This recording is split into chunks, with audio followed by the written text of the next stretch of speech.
truth is the most convincing story that maps onto reality, and that's why the central narrative is falling apart. Right now in the United States, people should not be walking around with masks. We must see the central narrative for the fiction that it is. We are Americans. While elections are sometimes messy, this was a secure election. The founders began the fight for human liberty and self-governance, and it's up to us to finish the job.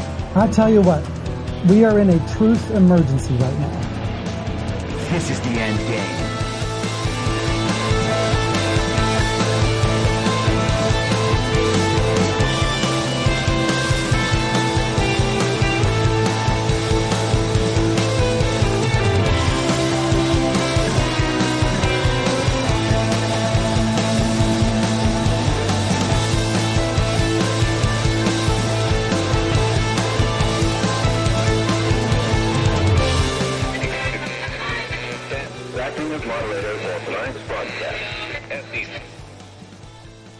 It's Tuesday, December 5th, 2023, the 1049th day of dystopia.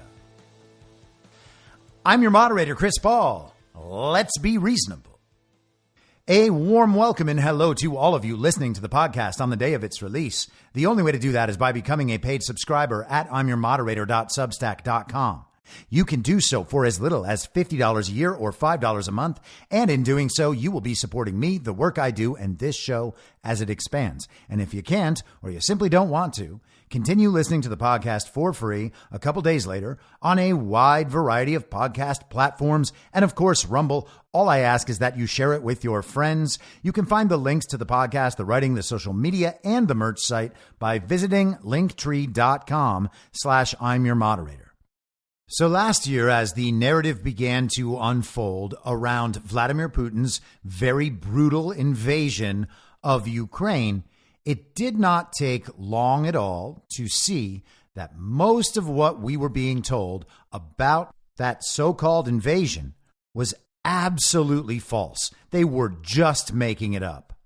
They had been previewing the narrative for months, seeding little story elements. There was even the suggestion that Russia was going to be launching false flags that justified their war effort.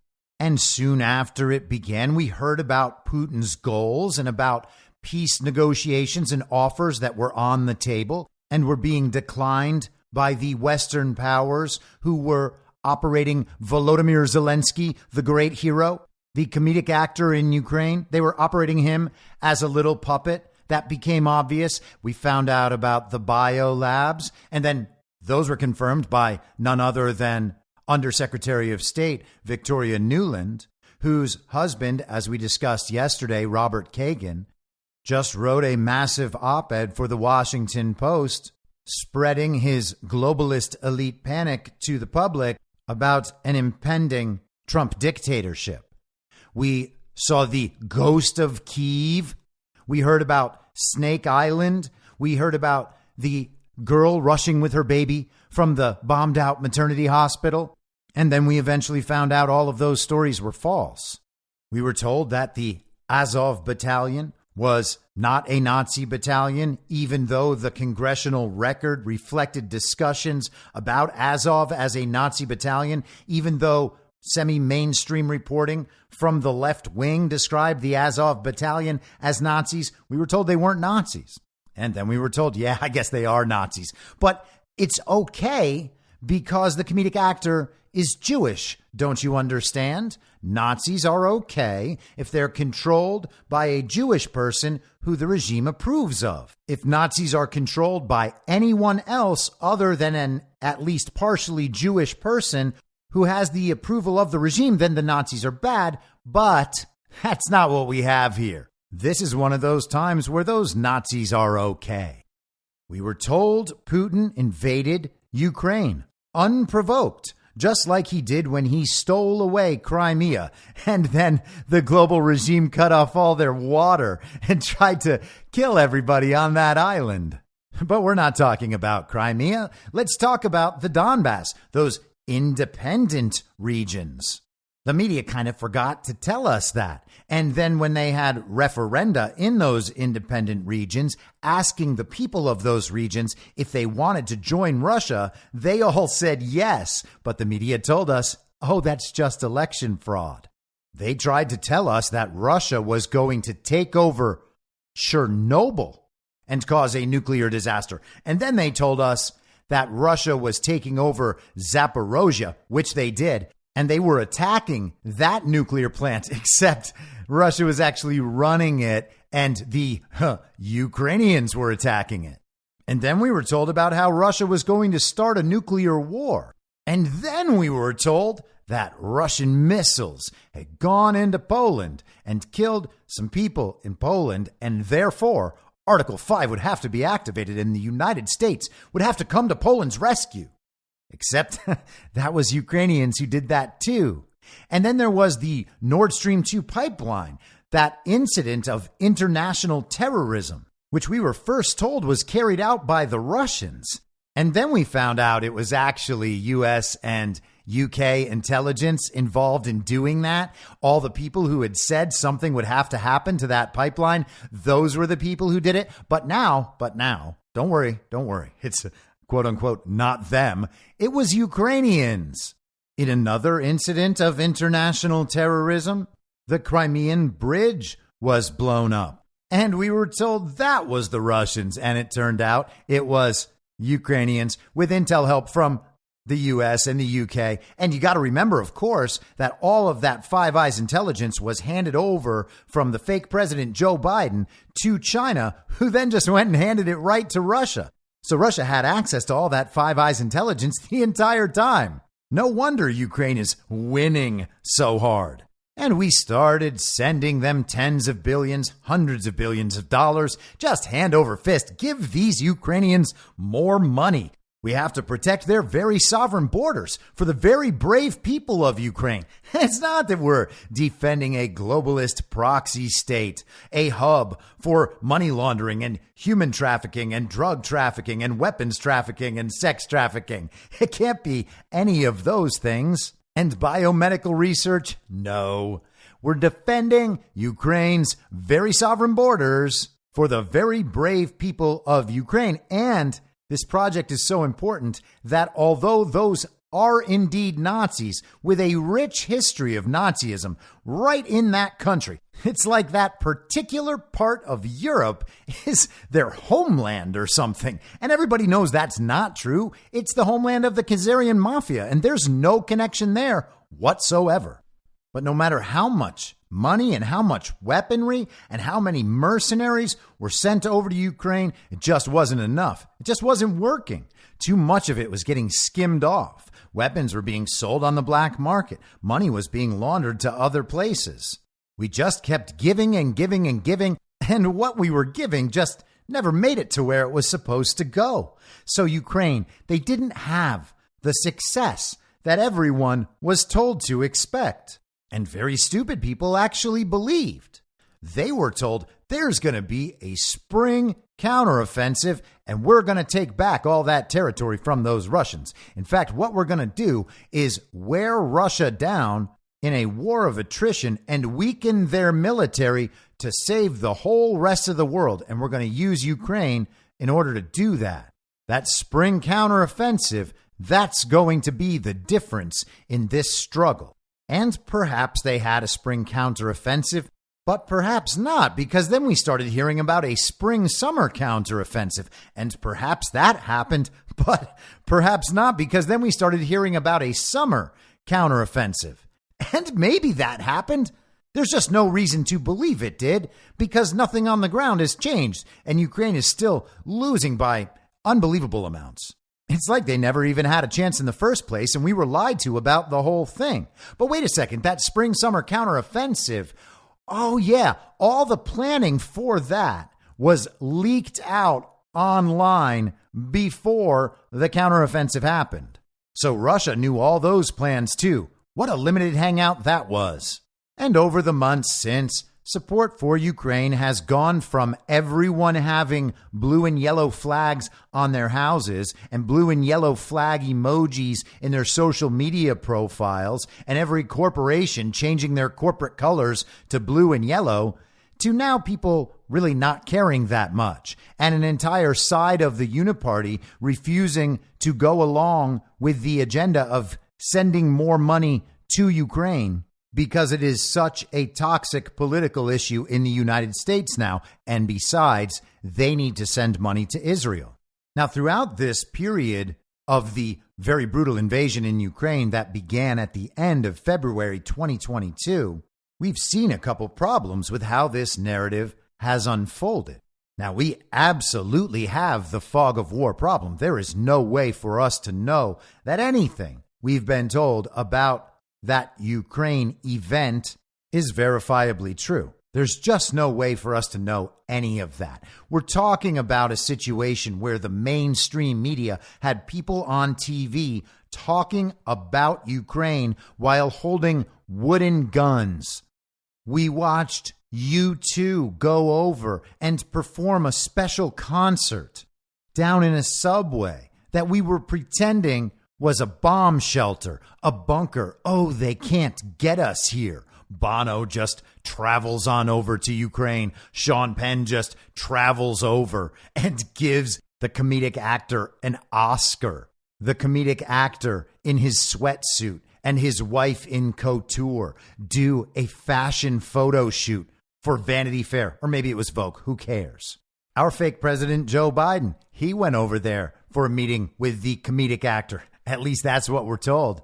It was basically a Photoshop. They played fake air raid sirens as Biden and Zelensky walked through Kyiv, a place that has never really been attacked. But hey, now we're hearing maybe this winter. But the point is that the difficulties in figuring out what was going on over there go far, far beyond the fog of war problem. And we should understand that that situation, the reality of it, the empirical, observable reality on the ground over there is something that we have very little, if any, access to. And when we are thinking about these situations, it is imperative that we keep that fact in mind. Now, that doesn't work well with our online discourse because people online believe that they have collected all the facts and can support the truth of the central narrative or some ancillary narrative based on information derived from the central narrative and then assumed to be true for no reason other than this is what has been reported and this is the full quantity of the information we have access to. Now, it of course is true that that is not all the information people have access to, but even if they were right about that part, that does not mean that because it's the only information we have to then assume that it's true as a plausible explanation. We should be exercising extreme skepticism about absolutely everything we hear and demand that it be substantiated before we incorporate it into our thinking, especially if we are asked to support this or that particular policy or action that has real-world consequences and for which we would then bear moral responsibility for supporting. So, for instance, if you were one of the people in 2022 suggesting that brave Commander-in-Chief Joe Biden should lead the U.S. on a mission in Ukraine to destroy Russia's army, knowing that it would spark a kinetic World War III that we may well lose, you'd be making some awfully big statements on very bad information with profound moral implications. You don't really want to be that person. But unfortunately, there are a great many of that person.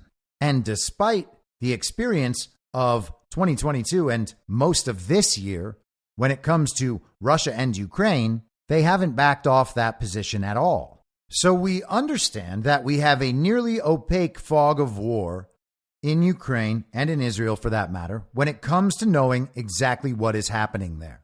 but we do have full access to the information about what they want us to believe is happening there.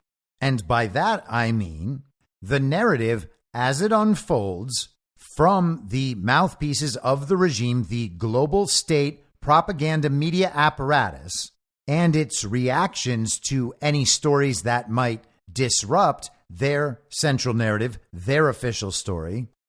All of that is a true representation about what they want us to believe about what's happening there.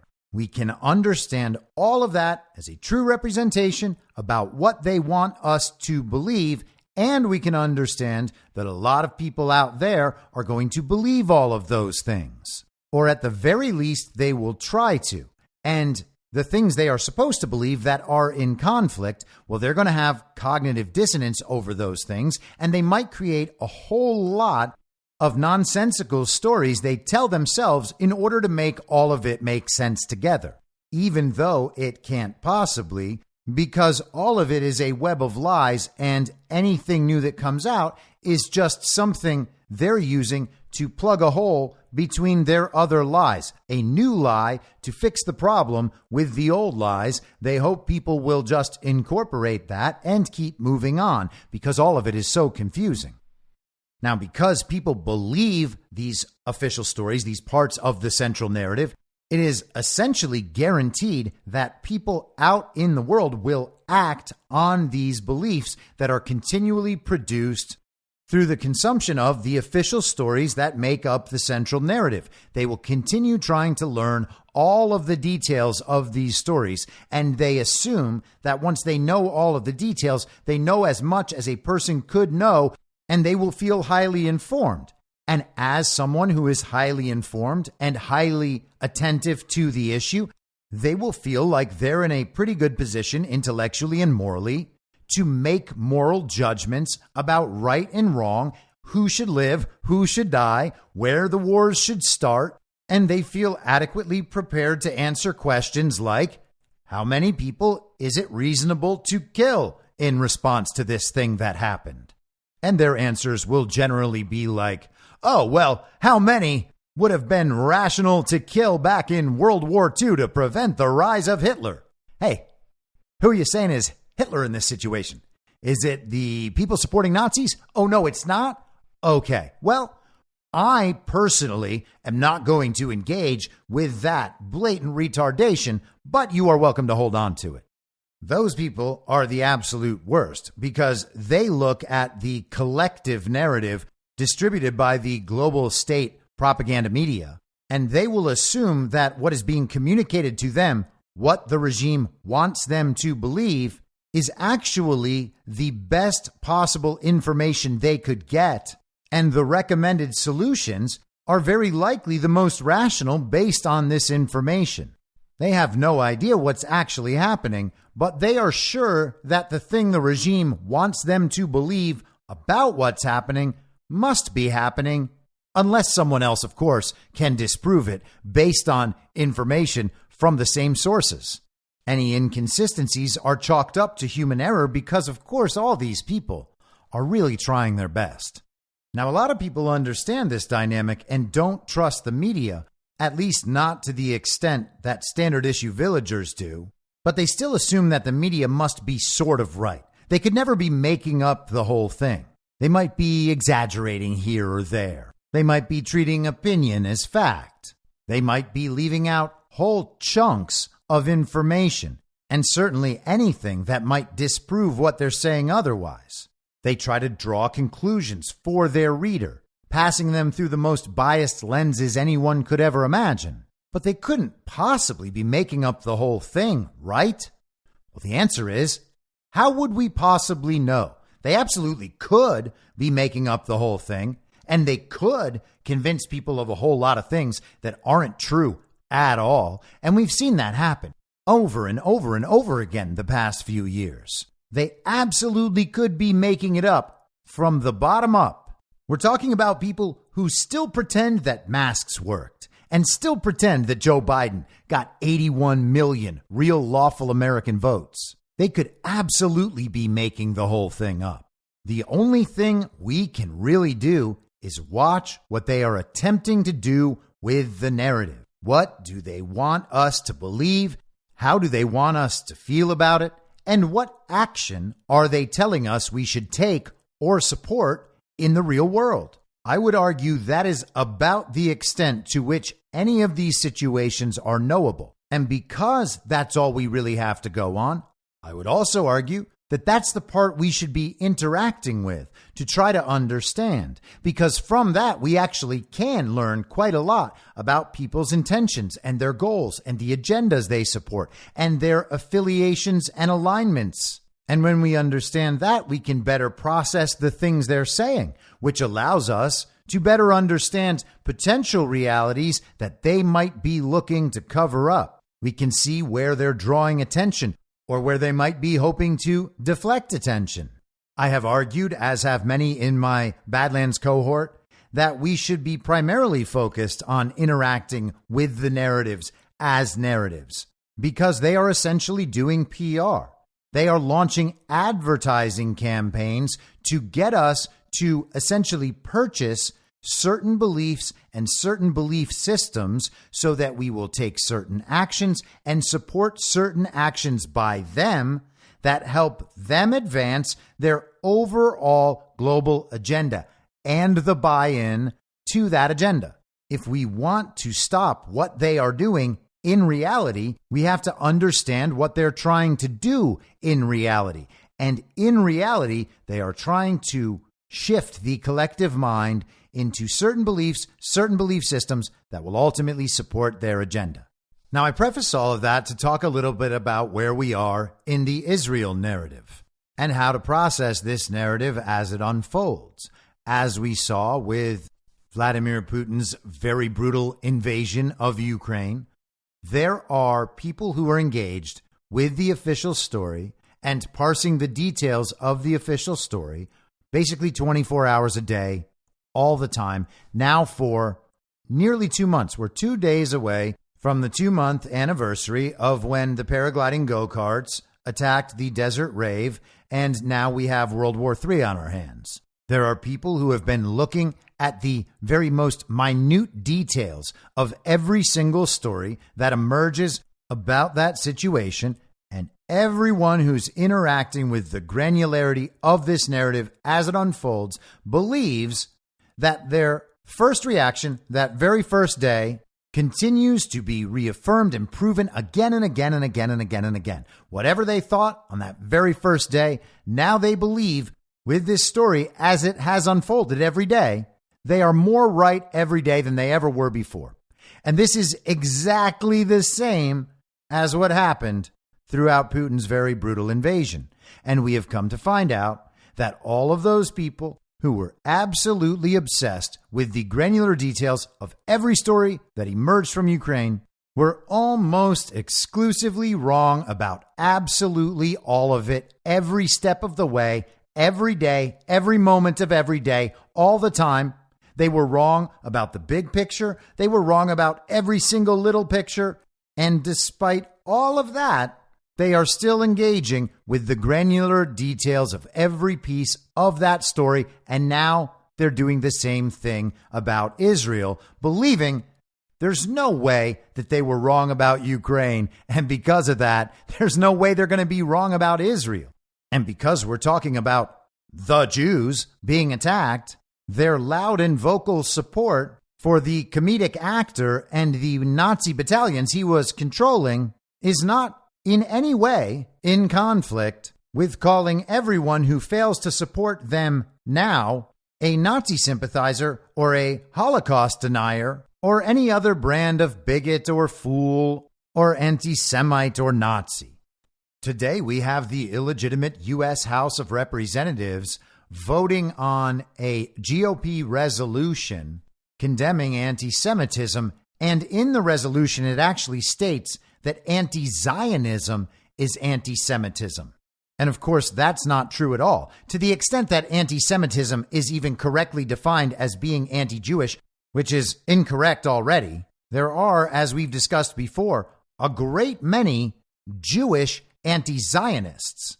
So it just can't be the case that anti-Zionism means you are anti-Jewish, although naturally they would retort that these are self-hating Jews because anti-Zionism is anti-Jewish. So if they are anti-Zionist, then they are anti-Jewish, despite being Jewish rabbis.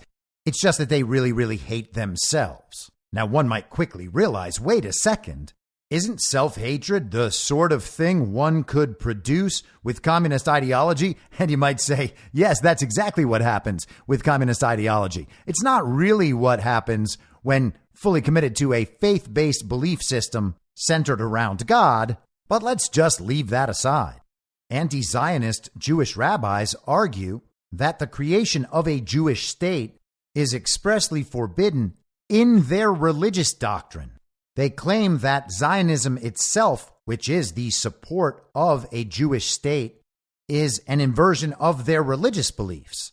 So the idea that anti-Zionism is anti-Jewish falls apart immediately from their perspective. And of course, the only response to that is, nuh-uh, that's wrong. These people just hate themselves. It's fairly ridiculous, but that is not stopping our uniparty from pushing forward some formal approval for Zionism as policy on behalf of the global regime. And while we see organizations like the Anti-Defamation League and their representative Jonathan Greenblatt pushing for mass censorship of any views they deem to be anti-Semitic, which is, again, whatever they deem it to be. And while we see organizations like the ADL and Media Matters trying to convince the transnational corporations involved with the global regime to pull their advertising dollars out of Twitter, while they're engaged in a public shaming campaign of Elon Musk, we can see that right now the U.S. House of Representatives is laying out a formal basis upon which they can justify the exact sort of censorship that the ADL and Media Matters are calling for. And one might wonder why the GOP is attempting to enable that through the policies they're pushing. Now, you might say this is just a resolution, and maybe it will stay just a resolution. Fair enough. But there's not any reason to believe that's definitely true, and I don't even know why anyone would give that viewpoint the benefit of the doubt, considering what else we witness on a regular, almost daily basis. Strangely, the person making the point about anti-Zionism and anti-Semitism in Congress is Jerry Nadler, the guy who looks like Danny DeVito's version of the Penguin in the Batman movie from the 90s. He said it is either intellectually disingenuous or just factually wrong. And he also said the authors, if they were at all familiar with Jewish history and culture, should know about Jewish anti-Zionism that was and is expressly not anti-Semitic. Most anti-Zionism, particularly in this moment, has a real anti-Semitism problem, but we cannot fairly say that one equals the other. And it may well be true that people don't like the state of Israel because they don't like Jews, but it's also possible to just not support the state of Israel as if it represents all the wants and needs and desires and beliefs of all Jews. Just like it's entirely possible to support America and the American people without supporting either side of our uniparty government. It actually does matter which specific thing people are opposed to and why. It continues to astound me that after years of listening to normie conservatives who never got censored anywhere, talking about all the problems with cancel culture, now they have decided that any dissent from their chosen narrative does now constitute some form of bigotry or racism, which is the exact sort of argument and form of argument that they spent years arguing against in admittedly extraordinarily ineffective ways, because look at them. Look at who they are.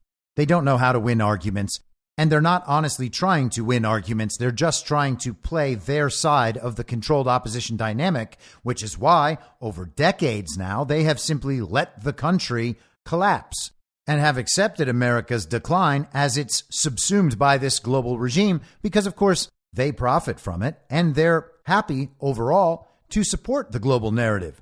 though they do disagree with it in some respects that they're very loud about, because if they weren't, no one would believe them at all. So Nadler, along with Dan Goldman and Friar Cuck Jamie Raskin, want to pass an alternative resolution that condemns anti-Semitism, but also calls on executive branch agencies and Congress to implement the Biden administration's national strategy to counter anti-Semitism. So it sounds like either direction they choose will end up ultimately at the same place. And then there are two Democrat women looking to pass a resolution condemning Hamas's reported use of sexual violence and rape against Israeli women.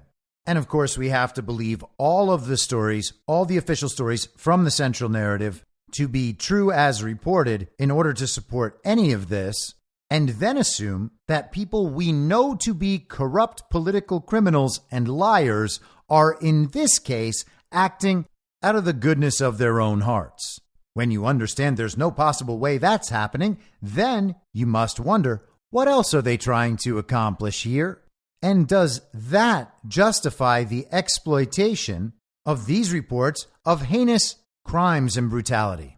But let's get into some of these reports, because there has been a lot of movement in the big picture narrative on Israel over the last week. And while a lot of the media is busy obsessively covering the granular details of each and every official story that comes out about Israel in the central narrative, I think it's better to take the same approach we took throughout Putin's very brutal invasion of Ukraine, which is following the major storylines within that central narrative, rather than going through and making sure we memorize each little detail that supports our prior conclusions. And I want to talk about an effect I believe that we can observe in this situation and probably apply to other situations. And I want to call that the narrative seesaw, because what we're seeing from the media over the last week is a narrative operation to convince people of one thing that is going to make them stop believing another necessary component. And then in response, we see support for that necessary component. So it just goes back and forth. They need to balance this narrative out. And so rather than trying to flesh that out all the way, let's use this as an example and see if you agree with what I'm talking about here. So last Thursday, November 30th, big story in the New York Times. That story, as of today, carries the headline, Israel knew Hamas's attack plan more than a year ago.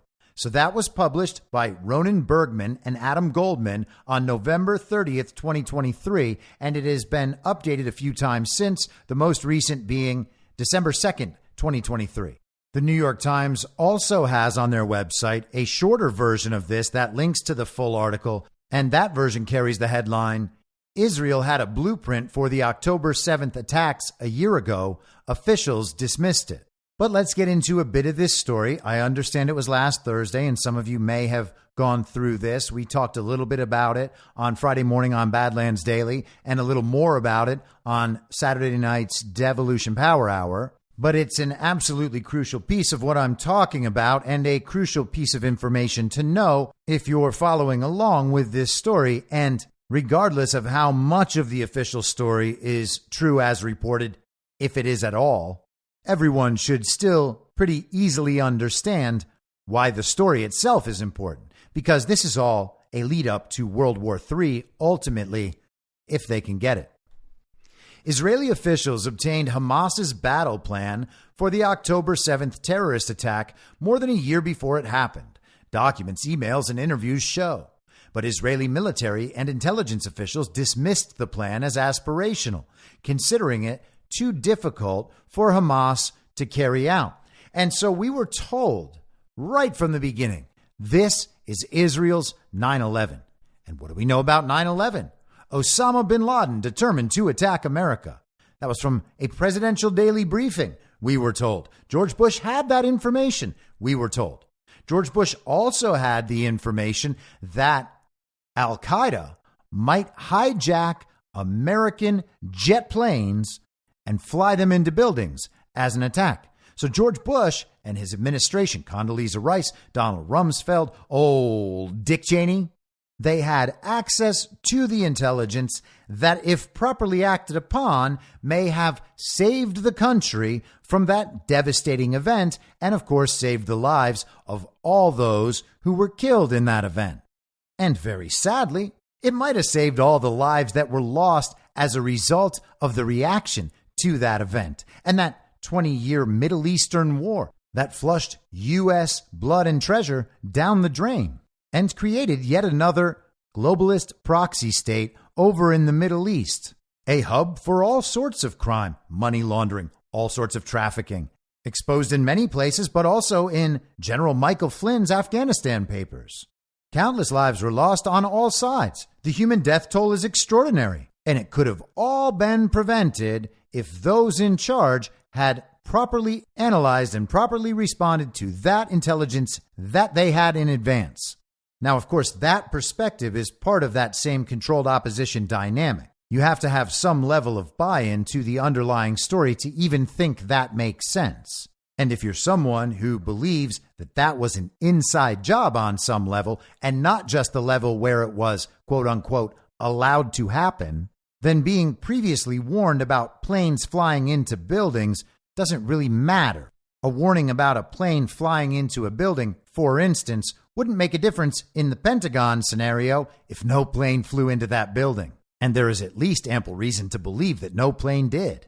But regardless, inside that narrative alone, there exists ample justification to immediately call for the stripping of any authority from the people in power who allowed that to happen. And you would certainly at that point want to stop giving them more power to act, knowing that human lives would surely be destroyed in the process in response to an attack that, even if true as reported, was still allowed to happen by them. And that is the only way to say it. It is your responsibility to keep people safe. You had the information you needed to have kept them safe.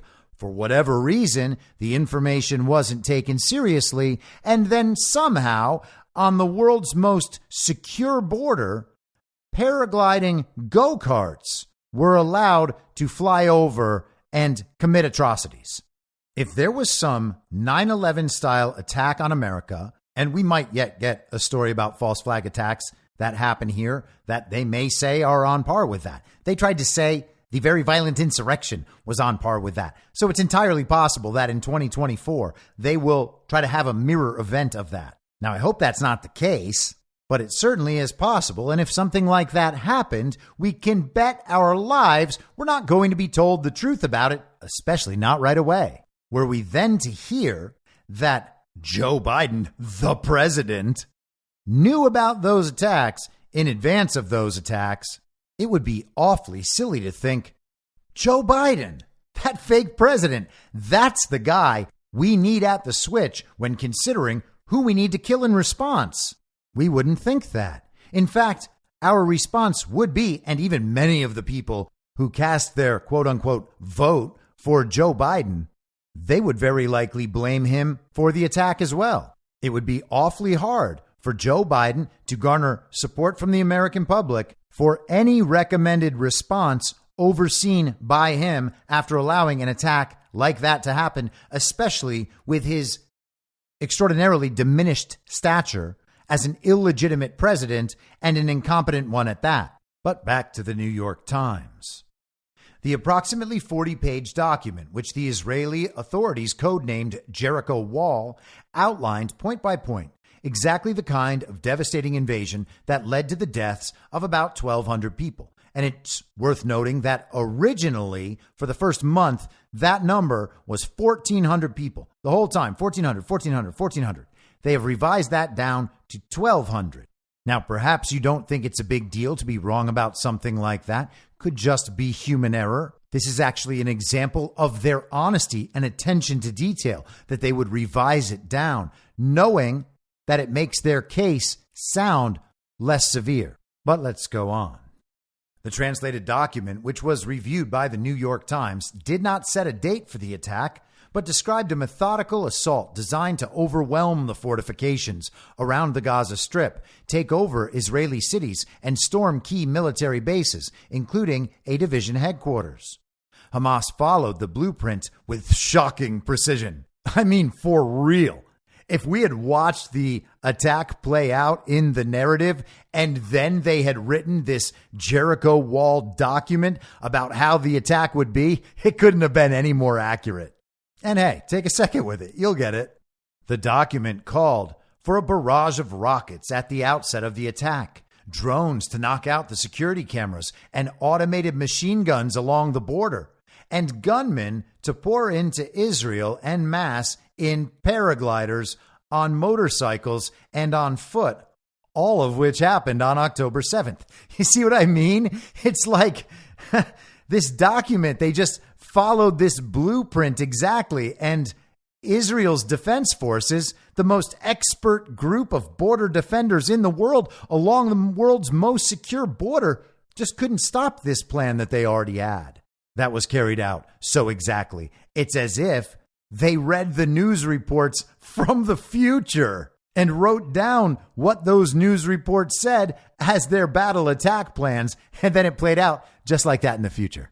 Those crazy time-traveling Hamas terrorists. The plan also included details about the location and size of Israeli military forces, communication hubs, and other sensitive information, raising questions about how Hamas gathered its intelligence and whether there were leaks inside the Israeli security establishment. Whoa. So you're saying that the Israeli security establishment, who allowed this attack to happen despite knowing exactly how the attack would happen, also may have leaked out information to Hamas that allowed them to plan how to attack Israel? Man, oh man, these must be the most irresponsible people anyone's defense forces have ever seen. This is like Israel's 9/11 or something. The document circulated widely among Israeli military and intelligence leaders, but experts determined that an attack of that scale and ambition was beyond Hamas's capabilities, according to documents and officials. Okay, so documents and officials say that experts determined an attack of that scale and ambition was beyond Hamas's capabilities. So we have anonymous sources confirming anonymous experts in their assessment that Hamas couldn't do this thing, and so the world's greatest border defenders and most expert military trusted the experts, and it didn't work out. Got it. Last year, shortly after the document was obtained, officials in the Israeli military's Gaza division, which is responsible for defending the border with Gaza, said that Hamas's intentions were unclear. Well, I thought it was like their whole thing, that they were going to wipe Israel off the map and kill all the Jews.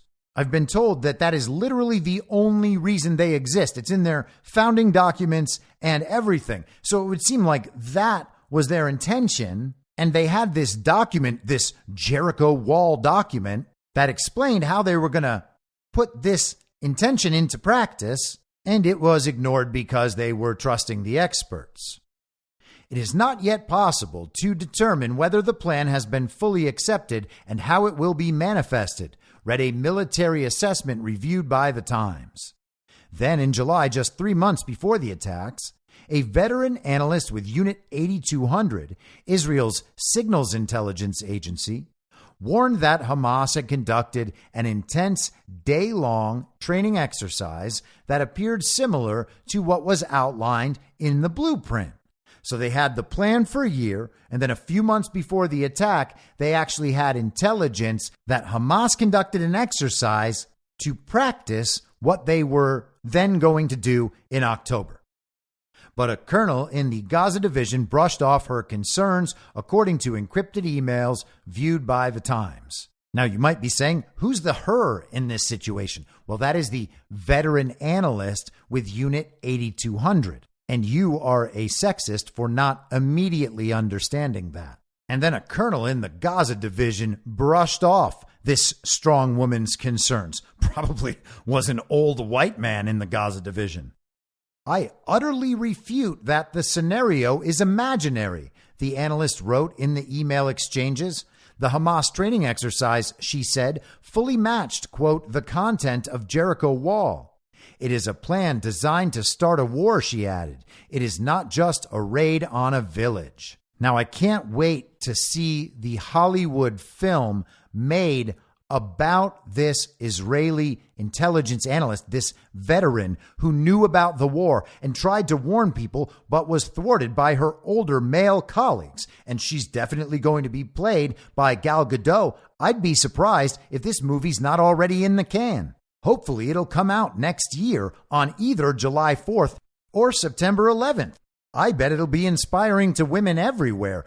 And if you don't like it and you say things like this is even worse than the female Ghostbusters, well, then you can be imprisoned because by then Congress will have passed this measure. Officials privately concede that had the military taken these warnings seriously and redirected significant reinforcements to the south where Hamas attacked, Israel could have blunted the attacks or even possibly prevented them. And they have some beautiful staged photographs of a very diverse military, just a bunch of young, good-looking guys hanging out. Looks like a fashion ad. Very similar to the photos that came out after the Afghanistan withdrawal. And that's supposed to let you know that although this was a massive military failure to the point where it can reliably be said, hey, they allowed this to happen, they're on it. They've got soldiers out there on the streets in really spectacular looking photo shoots. Now, you might imagine when you are trying to set in place a new major chunk of the central narrative, you really need to cover all your bases. So the article is quite long and has all sorts of granular details that everyone really should spend all their time memorizing. But let's just go through a few more paragraphs and then we can move on. You're more than welcome to take a look at this article by yourself if you haven't already. Instead, the Israeli military was unprepared as terrorists streamed out of the Gaza Strip. It was the deadliest day in Israel's history. Israeli security officials have already acknowledged that they failed to protect the country, and the government is expected to assemble a commission to study the events leading up to the attacks. And I imagine they will call that Israel's 9/11 Commission.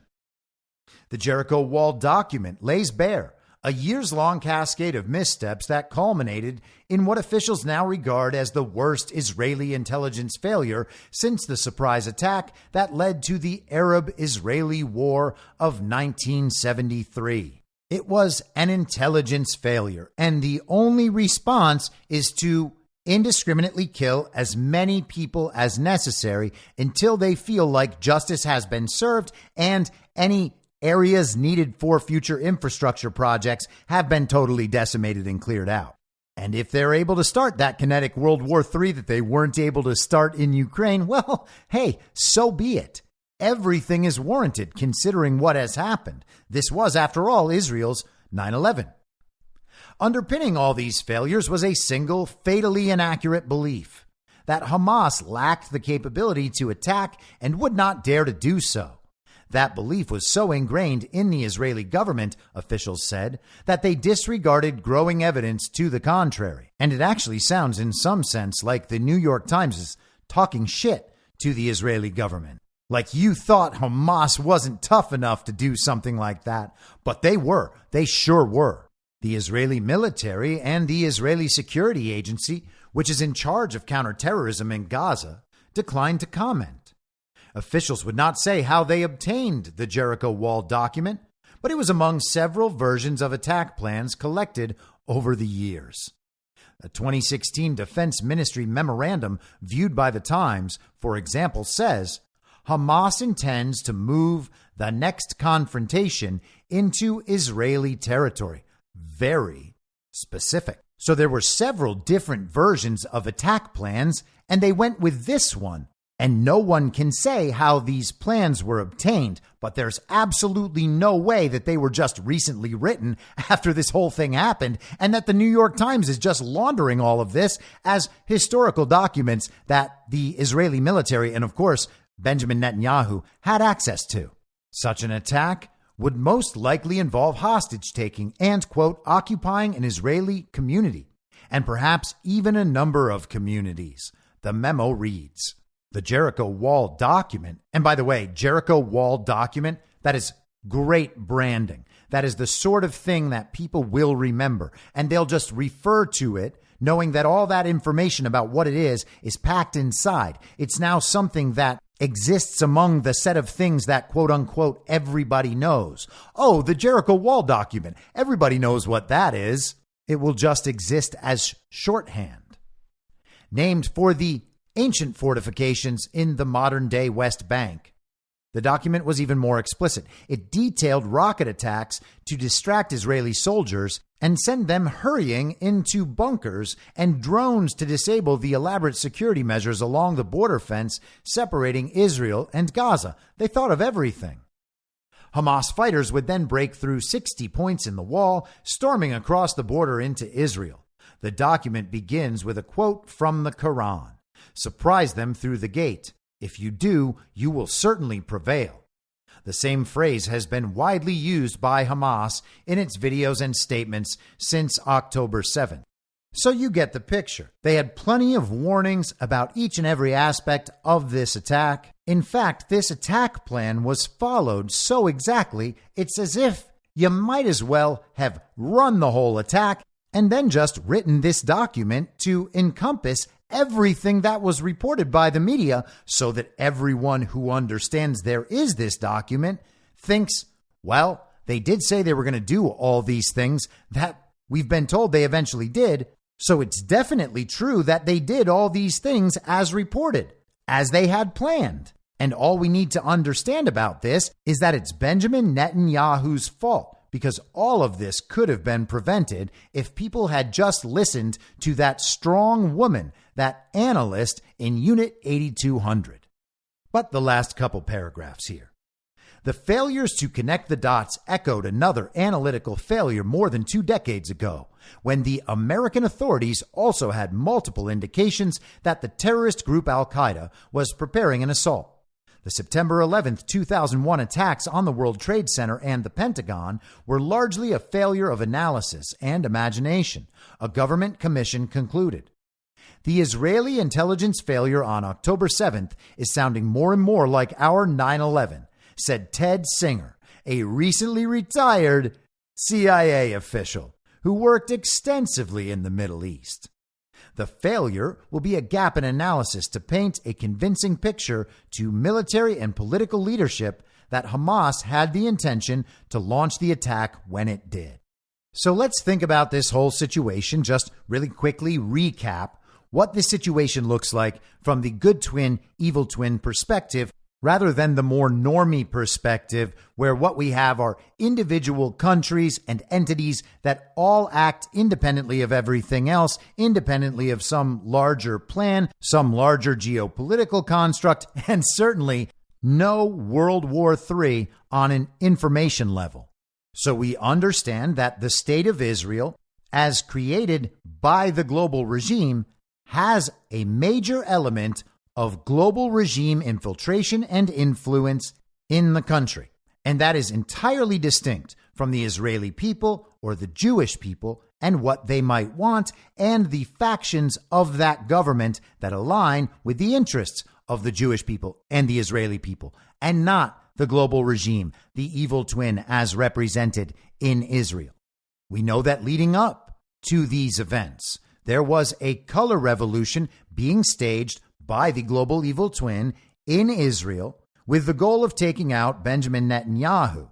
The global evil twin was trying to reconfigure Israel's Supreme Court in the way they did in Brazil and in the way they're attempting to or want to do eventually in the United States, so that the Supreme Court ends up with kind of an overriding ultimate power, certainly one able to adjudicate all election problems. And we have seen the problems with that in Brazil. That's why Jair Bolsonaro is not recognized as the president of Brazil right now. It seems they are about 2 or 3 years behind the United States, going through all the same story steps as the same playbook plays out.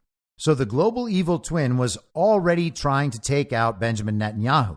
Now, does that make Benjamin Netanyahu part of the good twin element?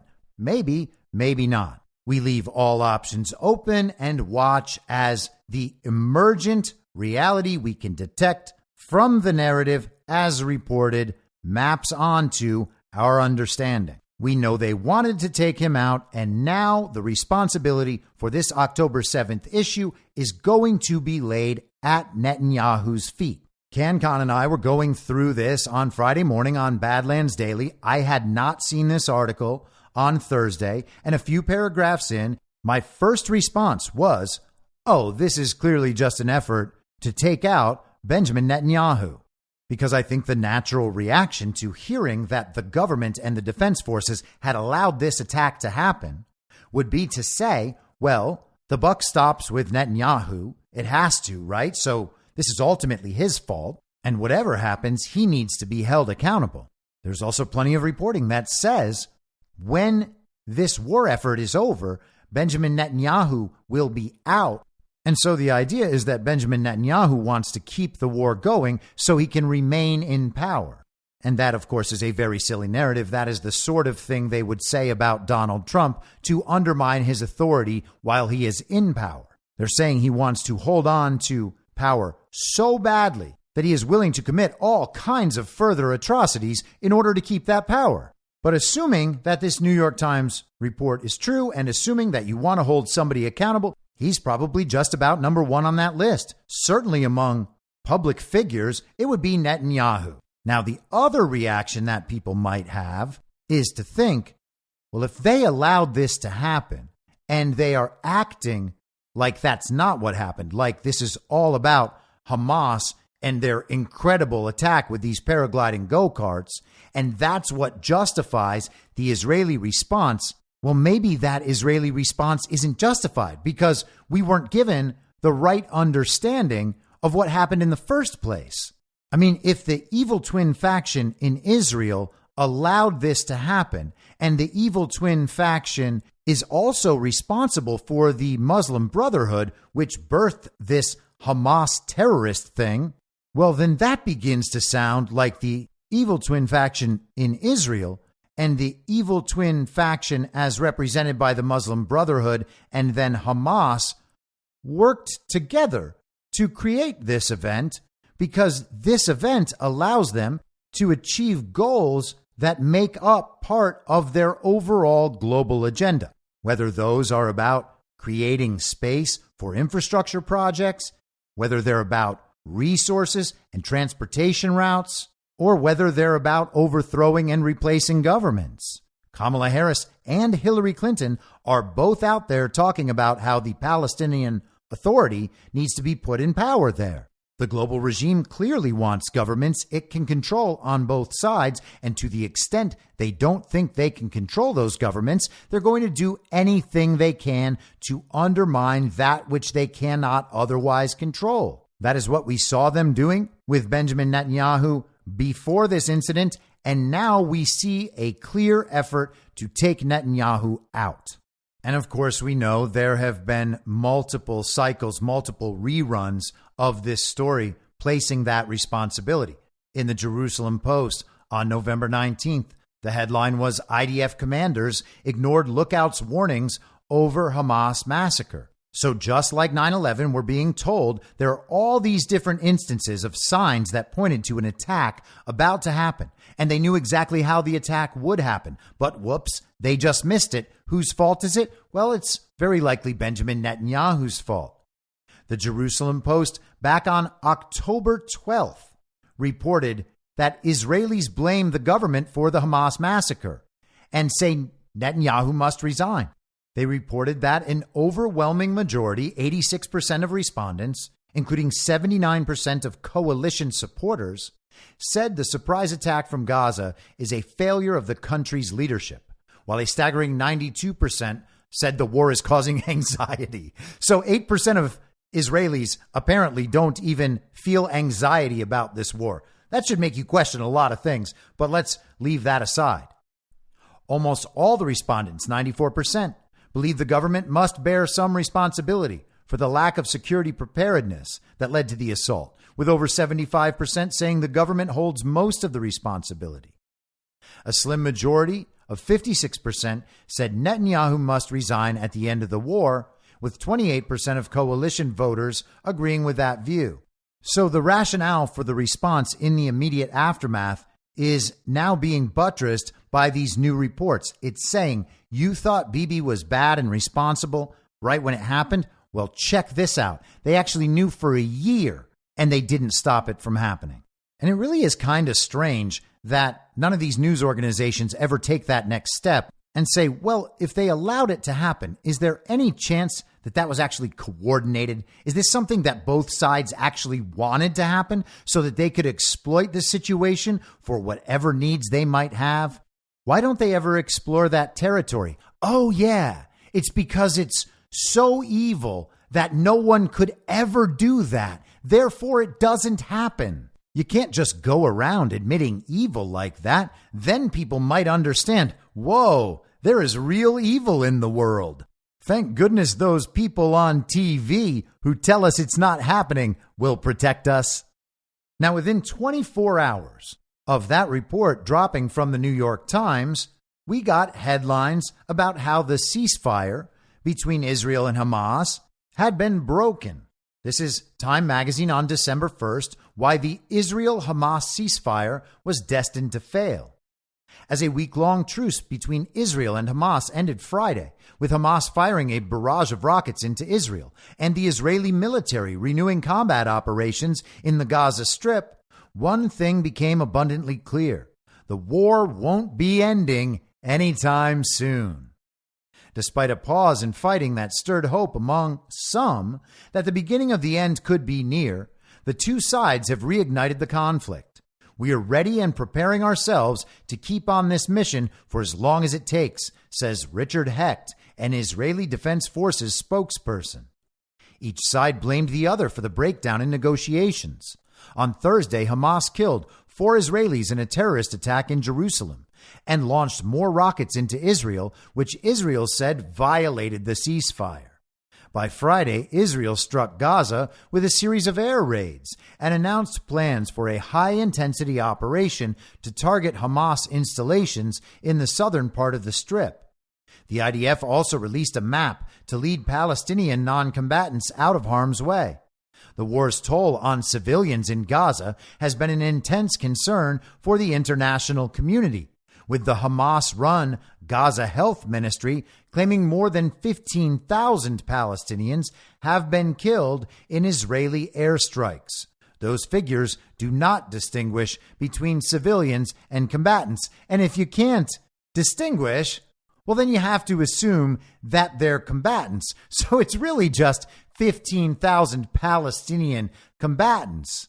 And once you reframe them as combatants, well, then you can't feel bad about it. You actually start feeling, well, I guess that's justified, being that Hamas killed 1,200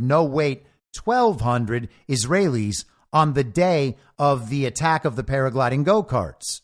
So we have a report about how Israel knew about these attacks in advance and failed to stop them, to the point where you might say they simply allowed those attacks to happen, either through direct intent or incompetence, just simple human error. And that should make you want to hold someone accountable. And who should you hold accountable? Well, Benjamin Netanyahu. Now, you don't want that information just lingering out there, or people might say, hey, we have to stop this war thing.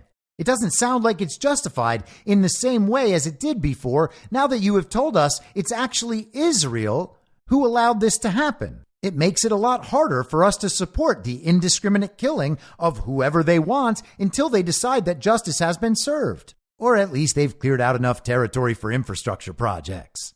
But that's not the sort of narrative you can just leave out there. So what you need is another Hamas terrorist attack that is going to jeopardize the ceasefire and justify more Israeli air raids. Let's go bomb the shit out of them. Or as many of the online Con Inc. uniparty right, quote unquote, Israel supporters say, glass them. We're going to turn all that sand and all the people on it just into glass.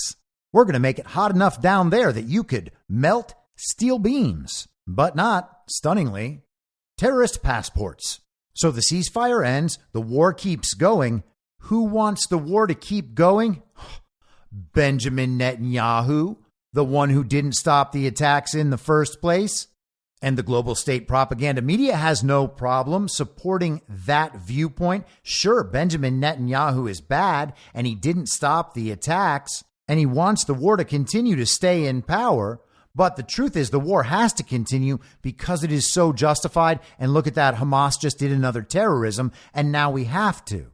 And of course, all those narrative elements produce a conundrum. Why would we let Benjamin Netanyahu continue this war if that's going to keep him in power longer, if he's also the same guy that allowed the attack to happen?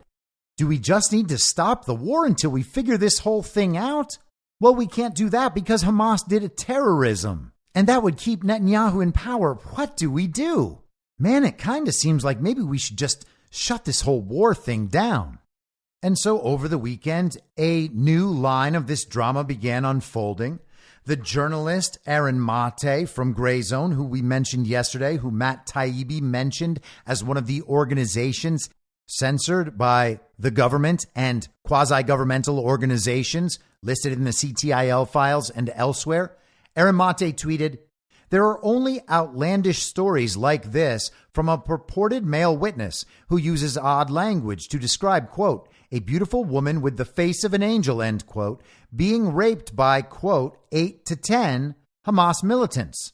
This same witness also claims that he then saw another Hamas militant who, quote, took a shovel and beheaded another woman whose head rolled along the ground. Again, where is the evidence to back this up? Israel has been caught lying multiple times about atrocities and Hamas's hospital headquarters to justify its mass murder campaign in Gaza.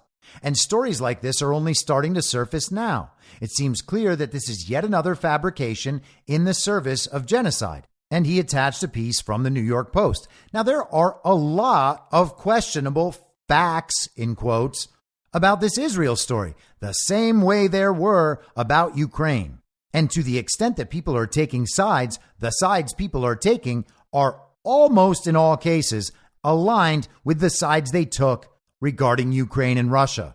The uniparty right and the uniparty left are combined on their acceptance of the central narrative and differ slightly in their reactions to it. Ultimately, the goal is to set up the controlled opposition dynamic to keep people distracted and fighting about irrelevancies while the implementation of the global agenda presses ever forward. It would be wonderful to be able to parse these stories and know the truth so that we didn't have to engage with the possibility that we might fail to take seriously claims of violence and brutality when they are real claims. That is absolutely a pitfall of engaging with material like this at all when you cannot know the answers. And unfortunately, we are in a situation where you cannot know the answers. But we are conditioned to act as if that is the only side that has a pitfall. And so to avoid that pitfall, we are inclined to believe this story based only on its brutality because we don't want to be the sort of person that would deny the truth of a story with this level of brutality. I mean, what kind of monsters would we be to say that a story like this is fake? People generally don't consider what it would mean to be wrong in the other direction. We can't exactly go around accusing everyone we don't like of acts of brutality and vicious sexual violence without any evidence whatsoever, can we? Oh, wait, of course we can. We have that whole #MeToo thing. Standard issue villagers don't care about being wrong in that direction at all. They're wrong in that direction all the time. They accuse people of absolute atrocities on no evidence whatsoever, find out they're wrong, and don't care at all. And no one holds them accountable, morally or otherwise. They just keep on going, and they will go right on to the next story and do exactly the same thing. If you tell them something happened, and that thing they tell you has happened is brutal enough, you just have to believe it, on the basis that no one would ever make up such a thing. But people do make up such a thing, and they do it all the time. We actually should require a significant standard of evidence if we're going to go around accusing other people of rape and murders and beheadings. It should not be hard to hold fast to that principle. But instead, that moral calculation has been totally inverted. We have to believe the claims simply because they're made. And we have to believe the people who are making those claims and give them the benefit of the doubt, because no one would ever lie about such a thing. Therefore, no one does lie about such a thing. It's just too evil to ever happen. Therefore, it doesn't happen. Except that it does happen, and it happens quite a lot. On Sunday, the regime propagandist Bari Weiss, the woman who wrote the article in the New York Times about our new intellectual renegades in the intellectual dark web, the regime literally telling us who our new intellectual renegades were. That Bari Weiss, the Bari Weiss who used her Twitter files as a marketing ploy for her new well-funded, quote unquote, independent blogger outlet. The Bari Weiss who went on Bill Maher like a year and a half after COVID to tell everybody that she had caught up to where normal people were in May of 2020. That Bari Weiss, the wannabe elite lesbian queen of the uniparty left media, that Bari Weiss, posted this article from a website called the JC, the Jewish Chronicle, on X, formerly Twitter, and wrote, quoting the article, "I saw this beautiful woman with 8 or 10 of the fighters beating and raping her. She was screaming, 'Stop it. I'm going to die anyway from what you are doing. Just kill me.'" End quote. Weiss goes on, "They were laughing. The last one shot her in the head. Savages." So let's take a quick look at this article in the Jewish Chronicle. This article's byline only lists JC reporter. So there's not a name attached to this article and to this reporting. Survivors of the Supernova massacre witnessed women being gang raped and beheaded, new testimony has revealed. Yoni Sadan, who escaped execution by hiding underneath a stage, said, "I saw this beautiful woman with the face of an angel and 8 or 10 of the fighters beating and raping her. She was screaming, 'Stop it. Already I'm going to die anyway from what you are doing. Just kill me.' When they finished, they were laughing, and the last one shot her in the head. I kept thinking it could have been one of my daughters or my sister. I had bought her a ticket, but last minute she couldn't come." Speaking to the Sunday Times at Sitria, a support area set up for festival survivors southeast of Tel Aviv, Sadan said he also witnessed the brutal murder of women who resisted Hamas attackers. And the article goes through a series of similar claims. Skipping down. The fresh revelations come as mounting evidence of brutal atrocities committed against women on October 7th has spurred the international community to react. 57 days after the massacres, UN Women have issued a statement condemning the brutal attacks launched by Hamas against Israel. So one of the global governance bodies of the global evil twin is putting out this statement about the evil twin faction, Hamas, and its attack against Israel. The international body said, "We are alarmed by the numerous accounts of gender-based atrocities and sexual violence during those attacks. This is why we have called for all accounts of gender-based violence to be duly investigated and prosecuted with the rights of the victim at the core." Oh, that's so bold. That basically sounds like any statement that anyone could have made throughout the #MeToo era. The article notes, Israeli police investigating sexual violence committed on October 7th say they have collected thousands of statements, photographs, and video clips documenting Hamas's crimes. Shelley Harouche, the police commander leading the probe, said, "It's clear now that sexual crimes were part of the planning and the purpose was to terrify and humiliate people." So our evidence is a police commander saying that there is evidence, and what we're told is eyewitness evidence. It is very strange that they are spending so much time burnishing this case from 2 months ago. They want to make sure that the world knows that what happened on October 7th was a brutal attack and true as reported. In fact, far worse than reported. So we have the report from the New York Times that says not only did they know about this attack in advance, they've known about it for a year and they ignored all the signs because they just didn't take it seriously. We have to hold somebody accountable. Who should we hold accountable? Benjamin Netanyahu. Now, you might think we got to stop this war because it seems like Israel allowed it to happen, which is not what we were told at the beginning and kind of changes our calculus for the justification of what they have done in response. And maybe while we're in a ceasefire, it's time to consider those sorts of things. Whoops.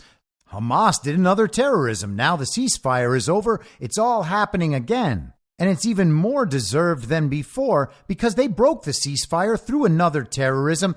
And hey, it turns out there are all these new revelations about what happened 2 months ago. And these new revelations are even more brutal than ever. Therefore, this war, it's got to be justified. I mean, this has to be enough to make you understand that it is justified to indiscriminately kill as many people as they want until they believe that justice is served. But in the meantime, we still need to get rid of Netanyahu. Now, if you don't believe us enough, wait, there's more. The Associated Press on Sunday, December 3rd, published this post on X, formerly Twitter. An American warship and multiple commercial ships have come under attack in the Red Sea, the Pentagon says. It potentially marks a major escalation in a series of maritime attacks in the Mideast linked to the Israel-Hamas war. So, whoa, holy shit. An American warship is under attack in the Red Sea? Wait, why do we have an American warship there? Oh, don't worry about that. An American warship is under attack. It's linked to this Israel-Hamas thing. Whoa, it looks like we might need to start supporting America's involvement in a kinetic World War III in Israel over these centuries, if not millennia old, religious animosities that are now just playing out and coming to a head based on this paragliding go-kart attack. The Associated Press reports it this way. Ballistic missiles fired by Yemen's Houthi rebels struck 3 commercial ships Sunday in the Red Sea, while a U.S. warship shot down 3 drones in self-defense during the hours-long assault, the U.S. military said. The Iranian-backed Houthis claimed 2 of the attacks. The strikes marked an escalation in a series of maritime attacks in the Mideast linked to the Israel-Hamas war, as multiple vessels found themselves in the crosshairs of a single Houthi assault for the first time in the conflict.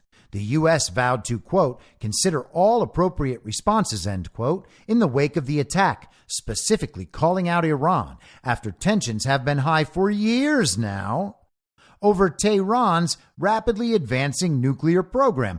Oh, that's weird. Isn't that the nuclear program that Barack Obama and Joe Biden were both supporting in Iran?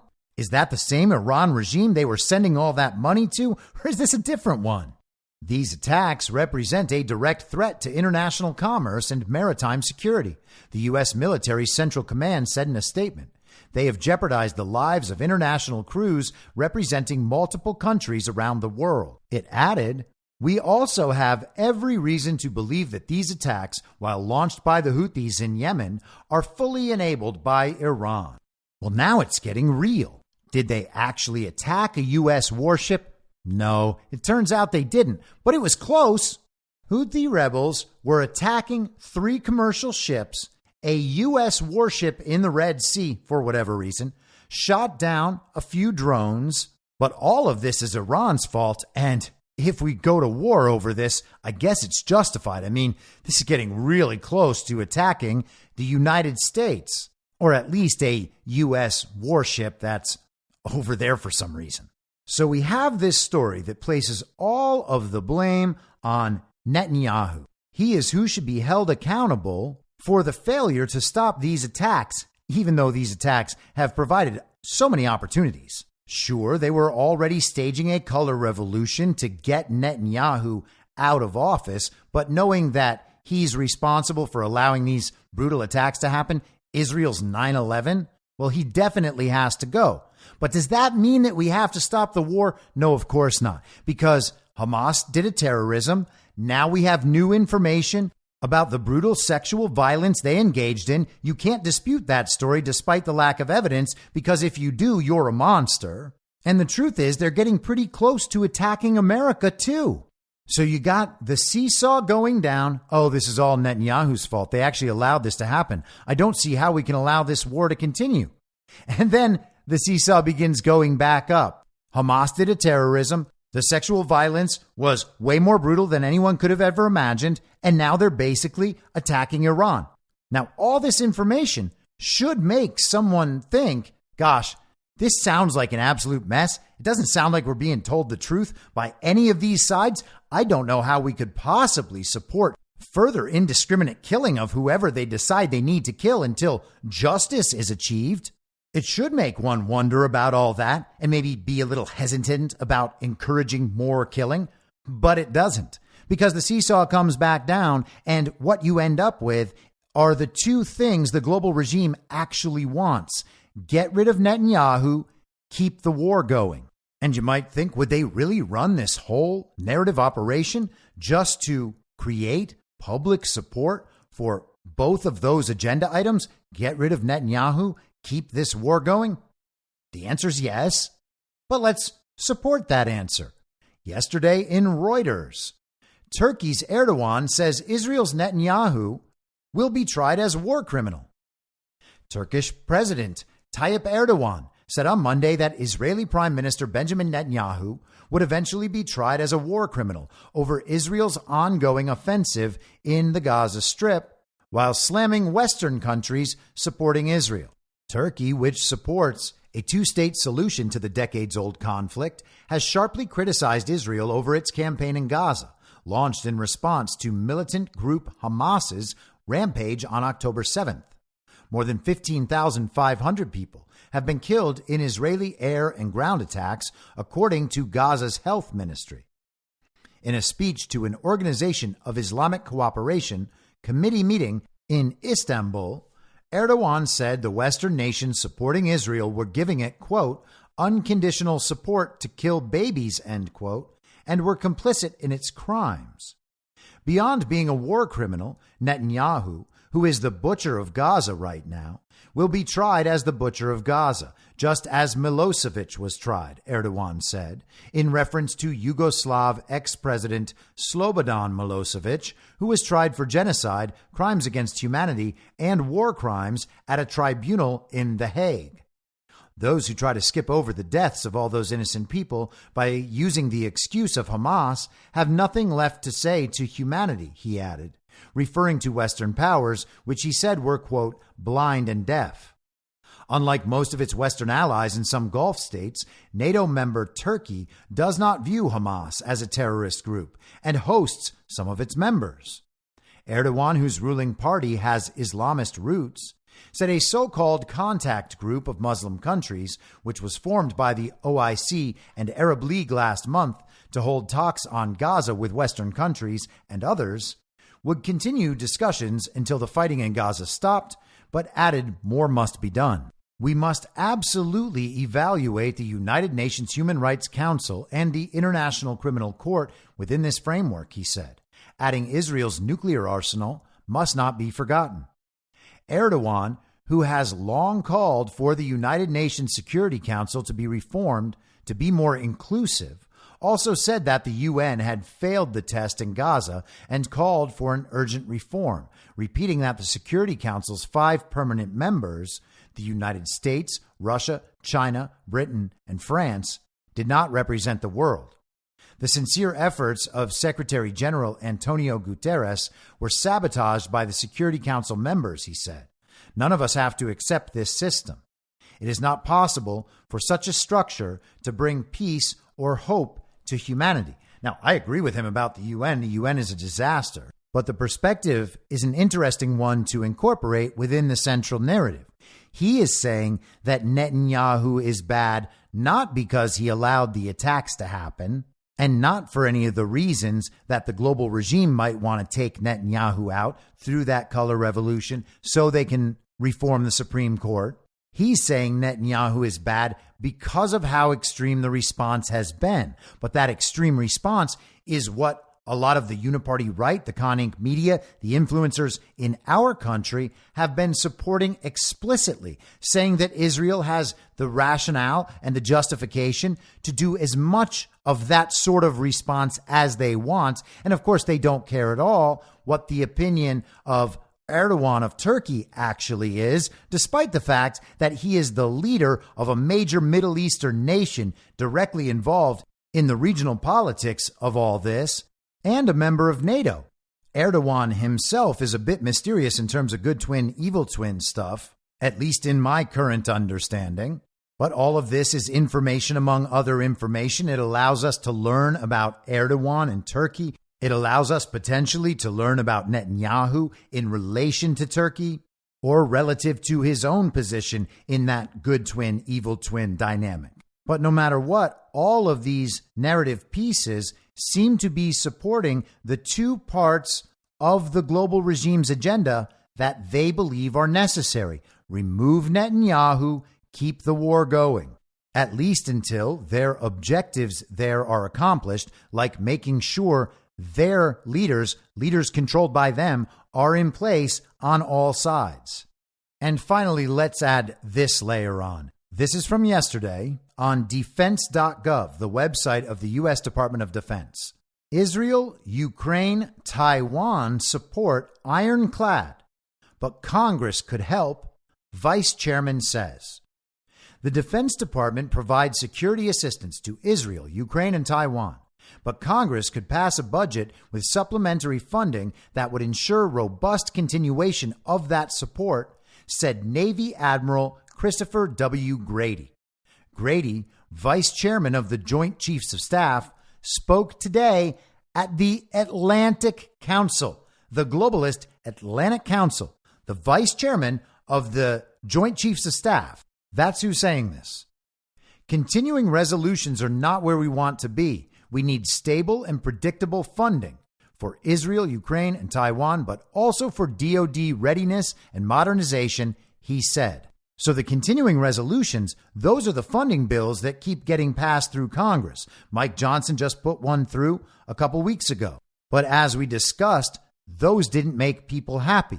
Those took us all the way through the holidays and into next year, which means that they're probably not going to get one of those omnibus packages that they get to pass on an up or down vote that gives them all the money they need to do everything they want next year with no accountability for any member of Congress for any individual vote about their support for any individual spending item.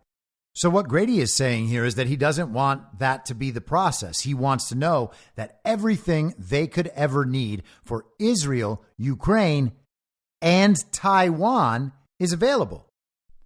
On a separate topic, Grady commented about China's claim today that the littoral combat ship USS Gabrielle Giffords illegally entered waters near the Second Thomas Shoal, a tiny island in the South China Sea claimed by both China and the Philippines.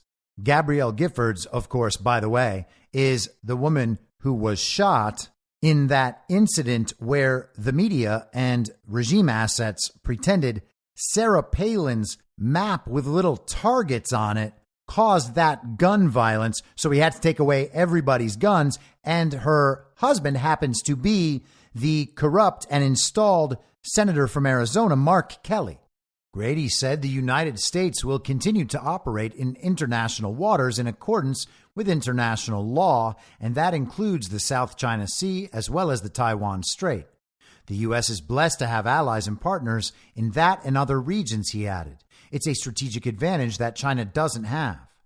Grady noted that although he heads the Joint Requirements Oversight Council, there's also a new International Joint Requirements Oversight Council that meets and leverages the advantages of acquisition strategy with allies and partners. There have been 2 meetings of the IJROC, he said. We are establishing requirements that we can work through together. So he is talking about the advantage of this little international community they're building in front of the Atlantic Council, saying that the continuing resolution strategy, that no longer works. What they need is all the money to continue all of these wars for as long as they want. Now let's return to the narrative seesaw idea that I proposed as we began the discussion. What we have are a series of narratives that should actually be in conflict with one another, but because of the context, as we understand it, as communicated by the regime to us through the global state propaganda media mouthpieces. And I know that's kind of a mouthful, but in the story as we believe it, in the situation as we understand it, all of that coming from the same sources, those ideas should be in conflict, but they play one up and down, they play the other up and down, and they are actually the fulcrum. They're arguing both sides of their same case in any sensible world, but we're not in a sensible world. And in their context, they're actually able to play these two cases off one another and get everybody to understand and to support what they wanted in the first place. Get rid of Bibi, keep the war going forever, and eventually they'll get to Taiwan. And what do we have? We have Ukraine, Israel, and Taiwan, all following the same playbook. And to be clear, I don't think any of us thought this sort of thing would be what happens in Israel. But I've been saying for 2 years that Taiwan would be a replay of what we see in Ukraine. And you can see that the regime thinks of all of these as part of one cohesive whole. The question is why? And the answer, of course, is because there is an evil twin faction present in all of these places. And it was so present, they had infiltrated so profusely that these were essentially global regime proxy states in the very same regions where major sovereign powers existed. And we're talking about, of course, Russia, China, Saudi Arabia, and the Middle East is especially congested.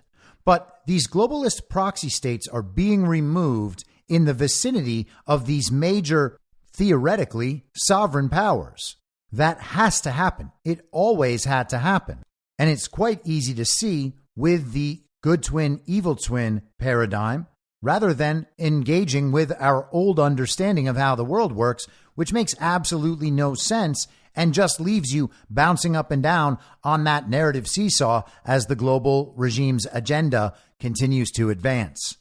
I'll be back tomorrow at the same reasonable time on the same reasonable podcast network. I don't have a network. Masks and lockdowns don't work. They lied to you about a pandemic, and Joe Biden will never be president. In my mind, that's the end game. If you're listening to this episode for free, you can support me and support the show and the work I do by signing up for a paid subscription at imyourmoderator.substack.com. You can do so for as low as $50 a year or $5 a month. Comes out to under $0.25 per episode, and you'll blast right through the paywall for all of the writing. The merch store is www.cancelcouture.com, and you can find everything else by heading to Linktree. Linktree.com/I'mYourModerator. And I'll see you soon out on the range.